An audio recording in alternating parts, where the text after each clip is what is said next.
Cuando uno habla de diferencias estructurales, en realidad la fundamental es que en las economías desarrolladas, o tal vez una de las más fundamentales, es que las economías en desarrollo son economías de algún modo heterogéneas, en un extremo duales. Es decir, por ejemplo, Brasil es un ejemplo típico, ¿no? Digamos, en los años 60, Brasil, como muchas otras naciones en desarrollo, aparecían como naciones fragmentadas, en donde uno no podía suponer que existía una estructura social y económica unificada, sino que más bien coexistían distintos mundos. Y en particular, una cosa que muchos de estos autores veían era que coexistían mundos de diferente productividad y por lo tanto diferentes niveles de ingresos, diferentes costumbres, diferentes patrones de consumo, etc. Usualmente, muchos de estos economistas suponían que los países pobres se caracterizaban por tener sectores agrícolas o de producción primaria de baja productividad en un extremo de subsistencia y núcleos más o menos pequeños, en algunos casos excepcionales más extendidos, de modernidad. Y la modernidad se asocia básicamente con la industria. Con la industria, en particular con industria que no podría llamar industria pesada o industria moderna, es decir, no solo con los alimentos o los zapatos, sino también con el acero, la petroquímica, el aluminio, etc. Los automóviles. Y entonces, una parte crucial de la preocupación de estos autores era cómo reducir esos niveles de heterogeneidad estructural. Que, como digo, en algunos casos llegaban a ser economías duales en el sentido de que no había prácticamente conexión para algunos de estos autores, entre los dos mundos, el mundo de la subsistencia, de la agricultura tradicional y el mundo pequeño, en general, de la industria moderna. De ahí que, en realidad, muchos de estos autores suponían que uno podía extraer gente de la agricultura a casi cero costo, porque estaban ocupadas en tareas de bajísima productividad, para alimentar el proceso industrializador, tanto desde el punto de vista de la mano de obra como del consumo.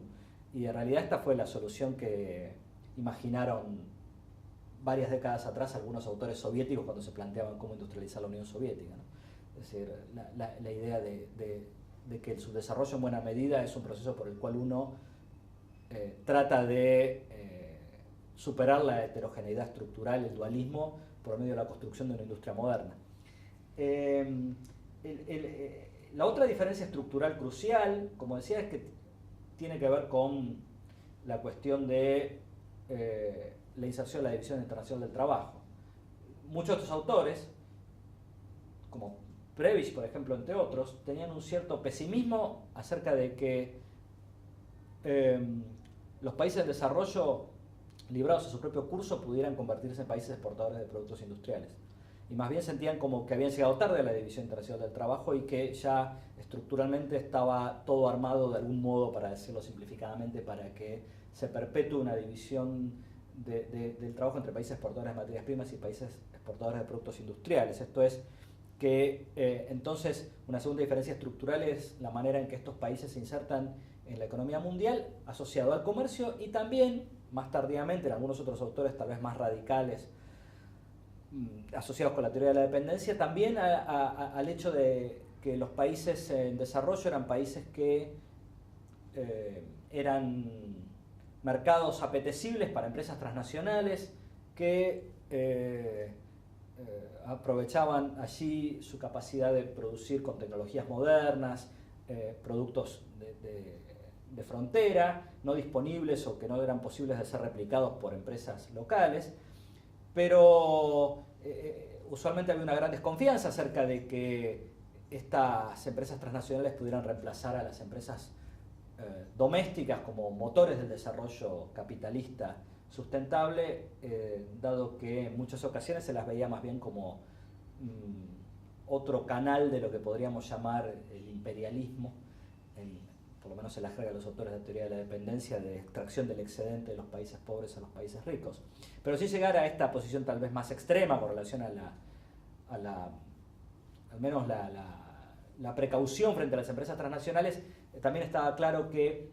los países en desarrollo eran países cuyas empresas domésticas no podían competir de igual a igual con las grandes empresas del mundo desarrollado, y esto también era parte de esta estructura simétrica de inserción en la economía mundial. Y yo diría que una tercera diferencia estructural, que por ejemplo Prebisch tenía bastante claro, era la idea de que en los países desarrollados era donde se concentraba el progreso técnico, o digamos la fuente del progreso técnico. O sea, los países desarrollados eran los que generaban nuevas tecnologías, los países en desarrollo eran países que usaban esas tecnologías, y esto era visto como algo negativo, preocupante desde el punto de vista de la dinámica de la industrialización y la dinámica de la productividad,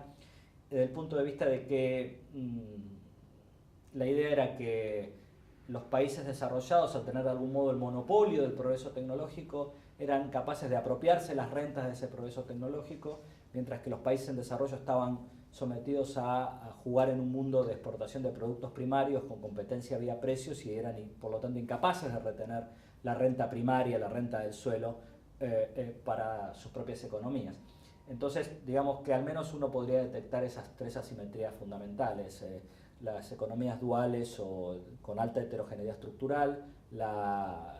diferencia en la división, la inserción en la división internacional del trabajo y en general en la economía mundial, en los flujos de capital, comercio, etc. Y la diferente naturaleza del progreso tecnológico, mejor dicho, digamos, las diferentes capacidades de producir progreso tecnológico y apropiarse las rentas del progreso tecnológico entre países desarrollados y países en desarrollo.